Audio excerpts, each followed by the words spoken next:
Hi, my name is Bobby Henry, publisher of the Westside Gazette, and I want you to check out my interview with Pasquale Ashamed on No Fee, First on Black Culture.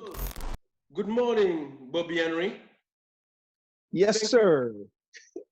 Thank you for being with us today.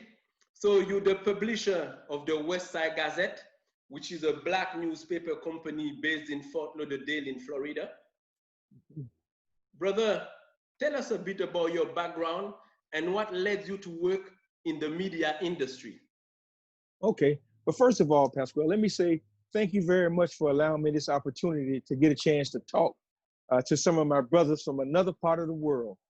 It is indeed a pleasure to do that, man, to try to connect and find out what's happening here and try to shed some light to be shown over there. Now, 100% agree. Okay, so to answer your question, my daddy started this newspaper back in 1971. Next year, February, we will be 50 years old. My father started the paper when he was misquoted in one of the daily papers here, and they refused to go back and tell his side of the story. So my daddy said, okay, if you won't recant the story and tell the truth, then I'm gonna have to start my own newspaper. And that's what he did. And he did that, like I say, almost 50 years ago, having no journalism background other than selling newspapers when he was a little boy in North Carolina. Really? So so he and my mother, who is, she's passed and went on to glory, but she was a registered nurse by profession, and she just loved to write. So the two of them decided to start a newspaper so we could tell our story. And my daddy's motto for the paper was at the time, and still is, a positive paper for a positive people. In 1971, a lot of the mainstream media, the only news or information that was being put out about Black people was either you were robbing somebody, you were a prostitute, you didn't have any positive outlook. It was just all negative stuff. So him being the type of person he is, he decided to do something different and to be that positive voice. Yeah. So that's how the Westside Gazette was started. Okay, and you, what about you? How did you become publisher of this company? Okay. Well, I left the area. I worked at the paper for when I was younger, up until high school. I left high school, went into the Army, and when I went into the Army, I moved away. I got married. My wife and I moved to Dayton, Ohio. As a kid growing up, I worked at the paper. When I became an adult, I worked for a little while and I moved away. Like all, now I won't say all, but like a lot of Black men, young boys and their fathers, we clashed on certain issues. So I wanted to be a man and he was the man. So so either I was going to do it his way or I had to leave. So basically, I chose to leave. And then while I was away, my mother, who was ill, she passed from breast cancer. Wow. While all of us worked at the paper, all of us being my sisters, all of us worked at the paper at one time. My mother put us in different positions. So anyway, coming up, when I moved away and came back, my mother put us in positions that she thought we would better serve the paper. Okay, so leaving the paper and coming back, my sisters, who were always there, and I clashed. They wondered why our daddy would put me in charge, bringing me back and not allowing one of them to be in charge. They thought, or they felt, that since they were there through thick and thin, that one of them should have been the controlling factor. But my daddy brought me back, well, asked me to come back, and I did come back to run the paper. So coming back created a lot of friction between my sisters and I. Before my mother died, we had a family meeting. And in that family meeting, we said that we would never, ever do anything to destroy the family. Of course. So if we had to walk away from anything, we would walk away from the business. So we made a vow and that was almost 27 years ago. Okay. And so we're still together now. Okay. And yeah, Bobby, what is black press? Because if there's black press, maybe there's white press. So what is your definition of black press? Okay, the black press was founded to be an advocate for black people. It was a voice, giving a voice to the voiceless. Whatever the cause was to get us free, to bring us together, that was the unifying call for the black press. The black press is an advocate and a voice for black people to tell our story, not to have anybody else tell our story, because nobody else could. We're the only ones who could tell our stories. So from the inception of a black newspaper since 1827, even before the Emancipation Proclamation, the first black newspaper was already in print. Yep. So we have vowed to tell our story, to be the advocate and the voice for people, to give our people some identification, to give us a voice, to speak against all of the negativism that came from the white press, to stand up and be that voice. So that's what the black press is. Never mind the white press. Before there was any press or anybody speaking on behalf of black people, it was the black newspapers. We were the one who gave rise or gave identification, made note of black people achieving and making progress, of black people being validated as being alive. It was the black press. It wasn't the white press. It was the black press. And we have and will continue to be the voice of black people. Yes. All right. I feel you. I feel you, brother. And I'm getting back to the Westside Gazette. The Westside Gazette is part of the National Newspaper Publishers Association, so That's the correct. NNPA. What is this organization and why are you part of it? Okay, the NNPA is the National Newspapers Publishers Association, the body of over 220 black newspapers from across the country. The entire United States. Probably the only place that we don't have a black newspaper is Hawaii, and that's about the only place that I know of, basically.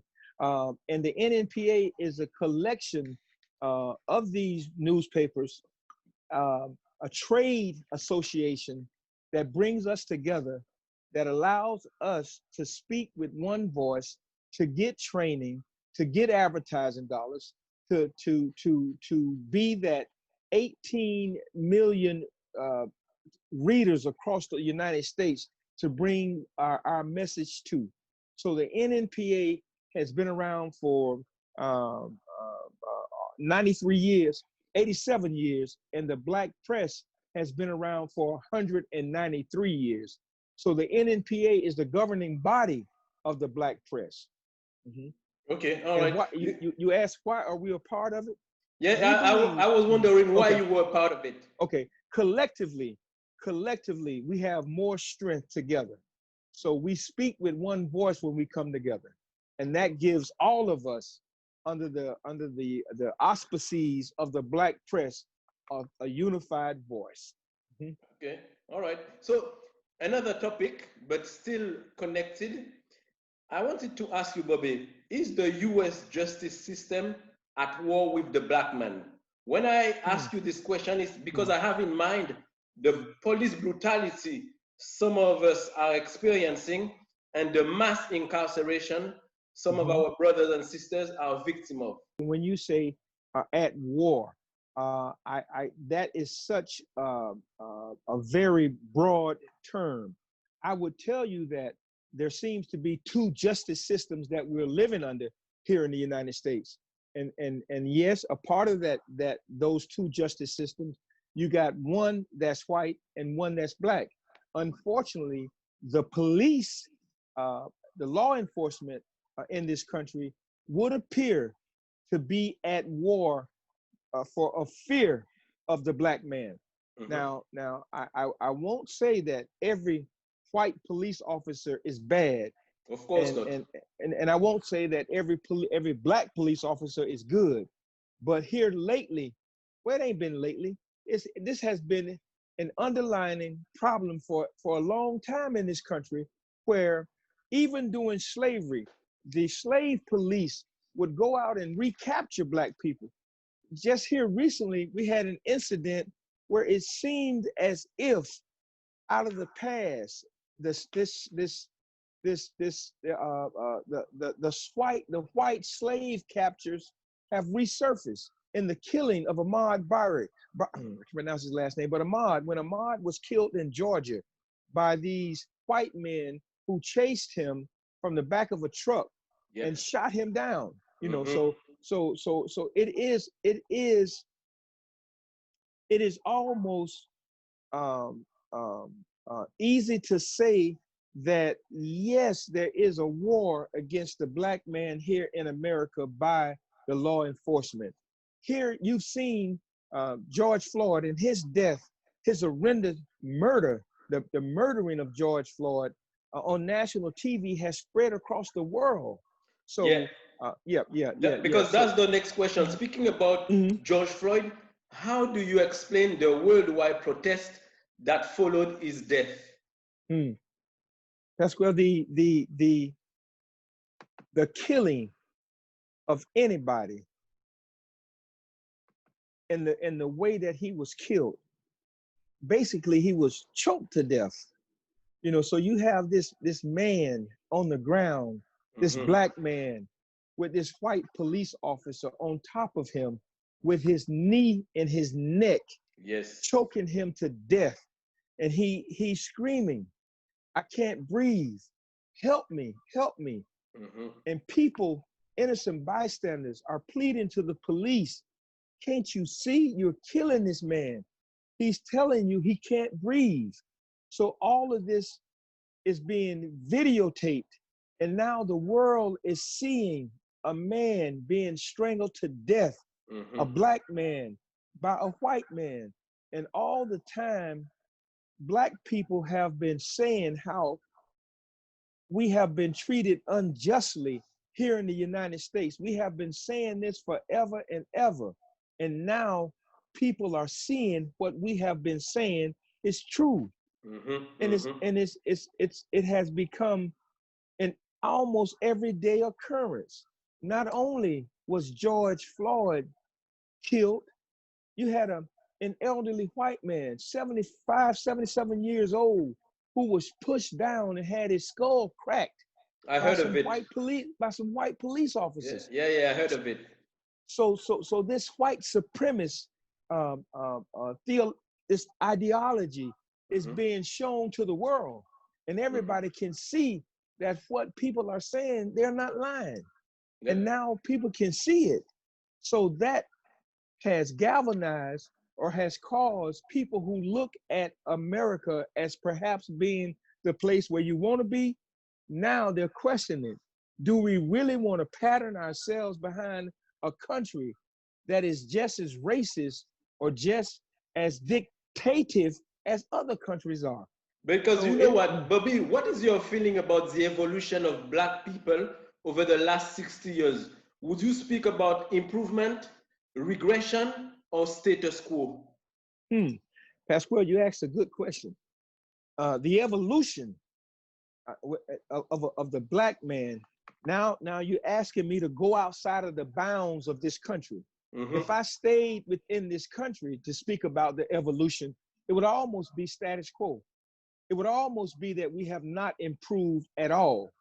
But when we look at it from a global standpoint, we are making strides collectively. And those that want to keep us oppressed, they won't let us see this. You know, they don't want us to see how much respect and how much influence that Black people have from a global perspective. You know, they want us to think that we are this small fraction of a people here in the United States, so we can do with you what we want to do. Nobody from the outside cares about you. We're making that such. You know, our news, our syndicated news, our news that has been infiltrated by dictatorship from Russia, you know, who are writing the script, if you will, are trying to say who we are. Now that's here, but globally, we are making progress. Okay. Thank God, well, that it took the killing, the horrendous killing of a man being choked to death for us to realize that we are not by ourselves. And the whole world is seeing this. And so, yeah. And do you think, Bobby, that voting could help improve the situation of Black people in the US? Okay, now you bring up another point. Mm-hmm. Voting is one thing. To have those votes counted is another. Yes, we have to vote, but what's on the same line as voting is to make sure that those votes are counted. We have voting people who make voting machines could actually create a scenario where we could lose a lot of votes. And we think, as a matter of fact, we did an article this week in the paper that speaks towards that, how our votes can be manipulated, not counted and thrown out, just based upon the equipment that is being used. So yes, Pasquale, it's of the utmost importance that we vote. But what's more important than that is that our votes are counted, that we create a system where we can go in and say, okay, let's check this. Let's make sure that Bobby voted for whomever he voted for and it's registered, because if we don't do that, it's useless. So yeah, we gotta vote. But I feel you, but is it a system that we need to change or to make, or is it a new political party? The reason why I'm speaking about this, sure. I would like to know, Bobby, why 80% of African Americans vote Democrats when we know that after the Civil War, the Democratic Party dominated in the South due to its opposition to civil and political rights for African Americans. So, I mean, my real question is there today a space in the political game to create a party fully dedicated to the Black cause and the Black agenda? Okay, now for me to answer that question, I don't want to take away from what we're dealing with now. One of our main issues is a white supremacist who's in the White House. I don't think right now it's time for us to change horses in the middle of a stream. We got a situation where we got to get this man out of the White House. If we created another political party, we will again split the chance to get this guy out of the White House. This guy is bad news. We stand the chance to have two parties that will get the job done, as opposed to bringing in another one that will split the vote and stand the chance of keeping this guy in office. I don't think right now is the time for us to bring in another political party here in the United States before we get this guy out of office and we're able to bring some semblance of a balance to this country in terms of how we deal with each other, how we look at each other. Because, Pasquale, if we don't, we're going to experience some stuff we've never seen in this country before. We will lose. Because what I understand from, sorry to interrupt you. So, in fact, what you're telling me is that the purpose today is to vote against someone and not for a party. This is the logic today. As it stands right now, Pasquale, as it stands right now, the opposition that we are up against in that White House, if anything was done because of him, his whole racist supremacist attitude is free to run rampant. It's free to go out and say, he said I could go out in the streets of New York and shoot somebody and won't nothing happen to me. He said, when you arrest somebody, don't be so gentle with them. Put a little force behind it. He is saying, he is giving law and order to basically destroy Black people, brown people, anybody that doesn't have any money. He doesn't care. So he is giving that order. And I don't think that I think that if we do anything to take away from the chance of getting this guy out of office will be a detriment to this country and the world. Because what happens here will happen all over the world. So to answer your question, if you're asking me right now, our task is to get this guy out of office, you damn right, to get him out of office. And we'll deal with that other stuff later. Thanks a lot for this conversation, Brother Bobby. Yes. And I also wanted to take this opportunity to thank you, because you were among the first media company to give me the floor when I arrived in the US, and to give me the opportunity to present my book, Black American History from Plantation to Rap Culture. Yes. So once again, thank you, brother. Oh, no, Pascal, I must say this. You know, in reading your book, and as I told you, it took me back. It allowed me a chance. I'm getting chill bumps, man. It allowed me a chance to walk through history, our history. And it empowered me. So I am indeed grateful for this opportunity. I hope we get another chance that we can really, really dialogue, because it's us. It's us who's going to bring the message to others. And we got to do it. We got to do it, Pasquale. So I thank you, brother. Take care of yourself, my brother. You too, my brother. Stay safe. You too. United we stand. United we stand, brother. Yeah. United we stand. Take care. Yes, See you soon. Yo.